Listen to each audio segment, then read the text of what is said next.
Mr. White wishes to have 200 pounds, taking the suggestion given by the son seriously.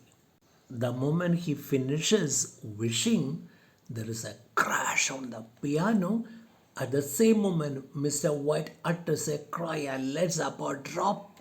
So after he wishes to have 200 pounds, he utters a cry and lets up or drop down. Mrs. White and Herbert, what's the matter? Mr. White, gazing with horror at the paw, he looks at the paw with horror, fear. It moved in my hand. As I wished, it twisted in my hand like a snake. You won't believe if I say that when I wish, the paw twisted in my hand. Herbert goes down right, picks up paw. Nonsense, Dad. Why, it is as stiff as a ball. Oh, that must be a fancy. You must have just felt it. He puts it on the shelf, mantelpiece. Miss White, oh, must have been your fancy, father. Don't get worried. Anyway, you have done what you wanted. It must have been your imagination. Herbert, laughing. Well, looking round the room, I don't see the money, and I bet I never shall. See, Maurice has said you can have 3 wishes granted.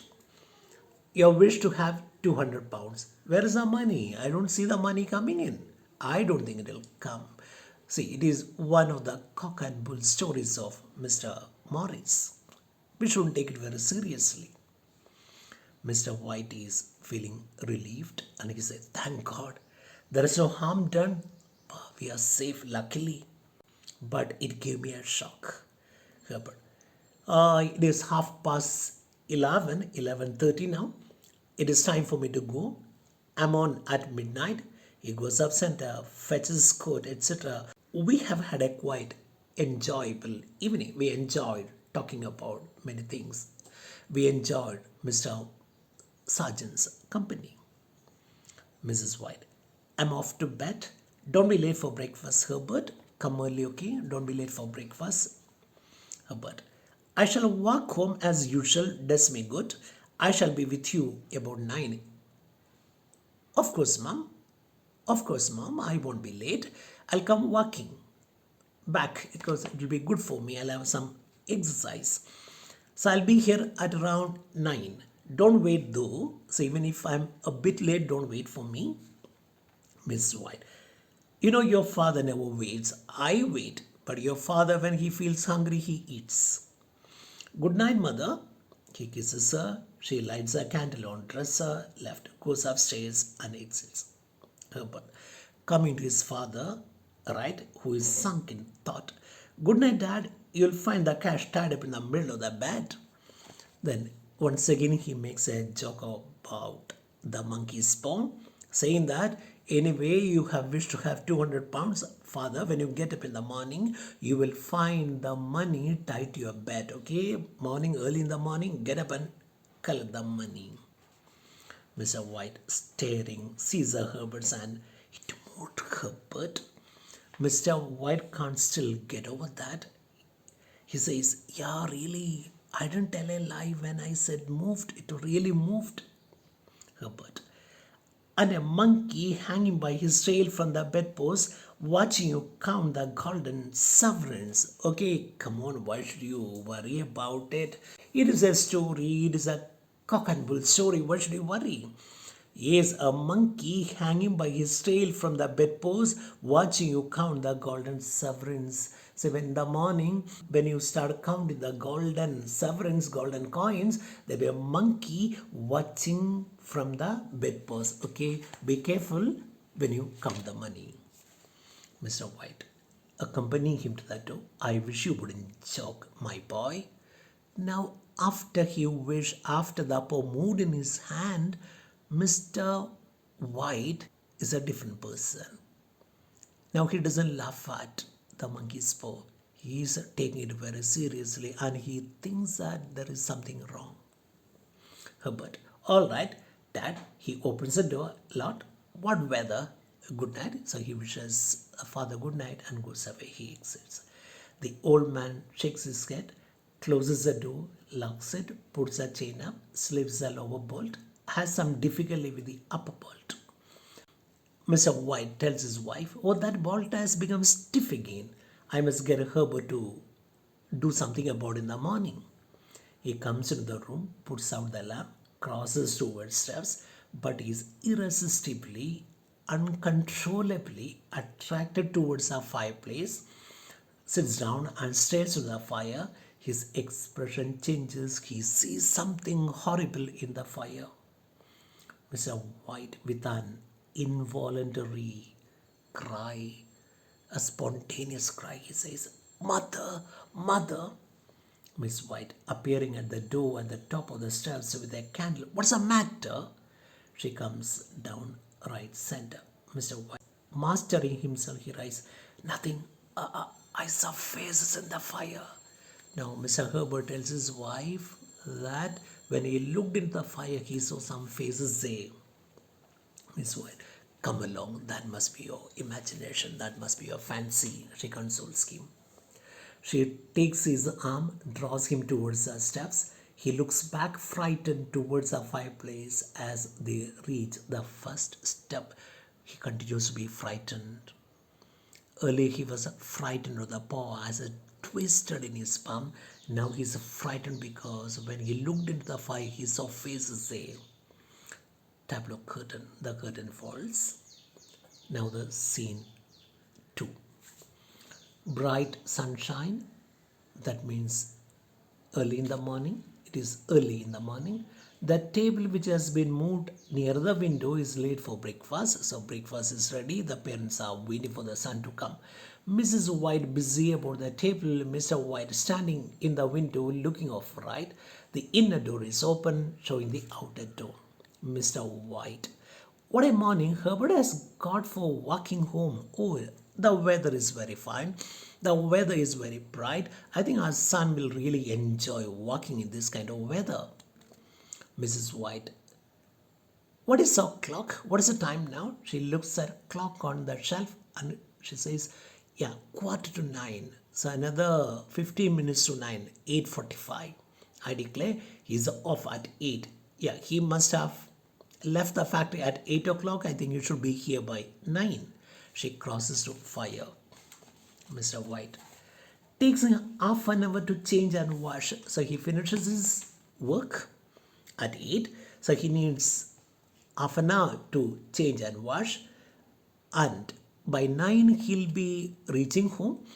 I think now he must be walking by the cemetery. So on the way to his house, he has to pass by the cemetery graveyard. So he must have reached there."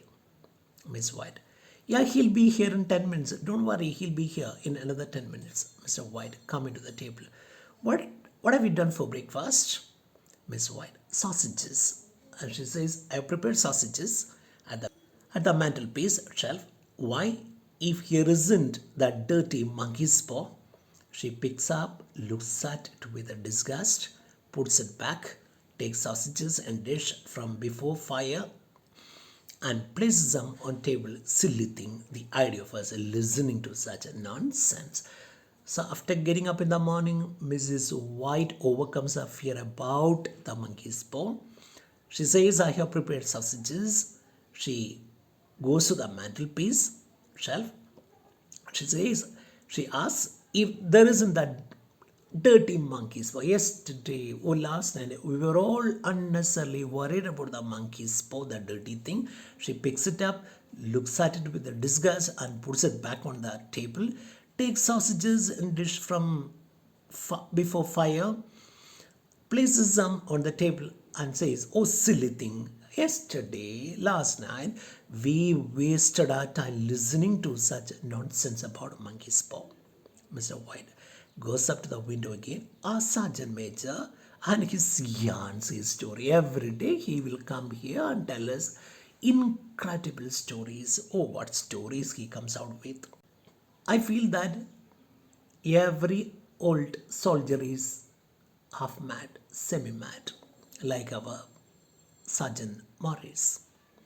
Miss White, "Come on, father. Herbert hates us to wait." They both sit and begin the breakfast.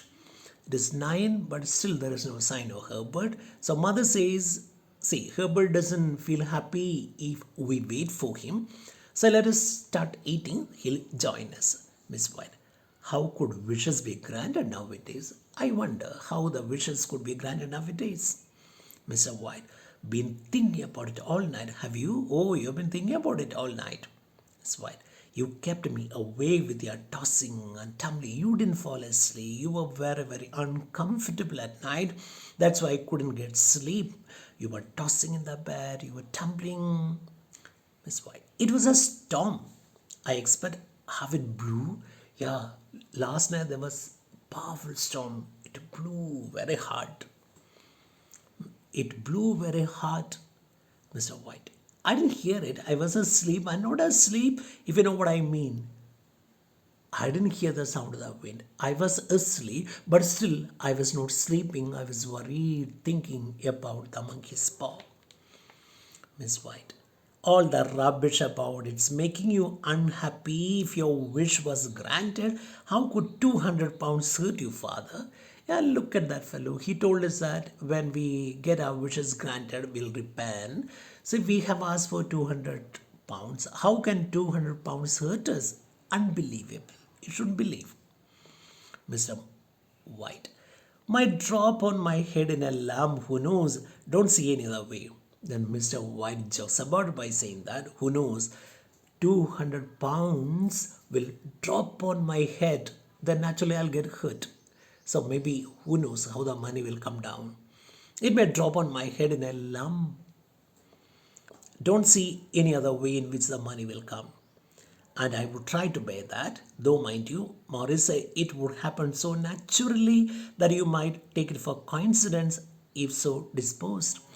And Mr. Morris also said it would happen naturally and you would think or you would consider it as a coincidence. Miss White, well, it hasn't happened so far. You had your wish yesterday. Still, it has not happened. That's all I know. And it is not going to happen.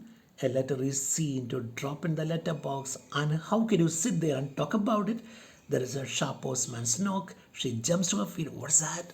So while they were talking about the monkey's paw and the wishes, which are not granted yet, they could hear a sound. They could hear a knock on the door.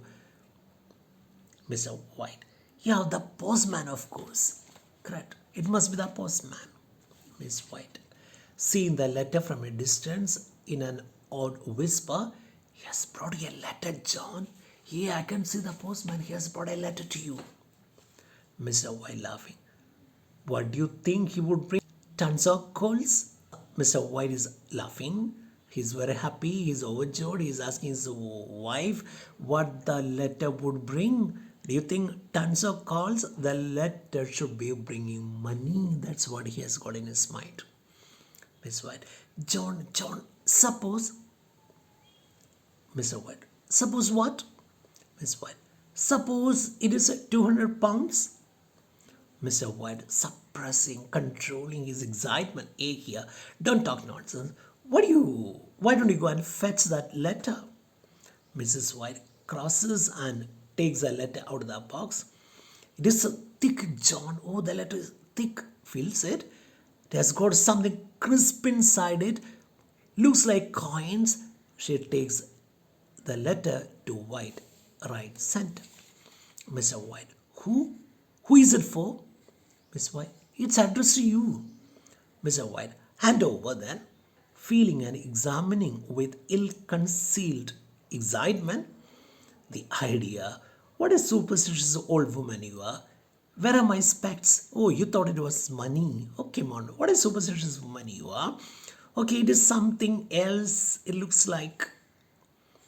It looks as if it is something else. Okay, give me my spectacles. I'll open the letter. Mrs. White.